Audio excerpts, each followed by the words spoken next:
আসসালামু আলাইকুম এভরিওয়ান। আজকে আমরা একটু ঘুরতে বের হয়ে গিয়েছি আমার একটা ছোট বোন আর ভাইয়ের সাথে।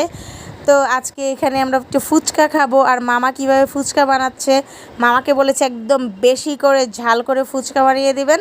তো আমরা ফুচকা খাই, আপনারা উপভোগ করুন, চাইলে আপনারাও ঝাল করে বোম্বাই মরিচ দিয়ে ফুচকা খেয়ে ফেলতে পারেন।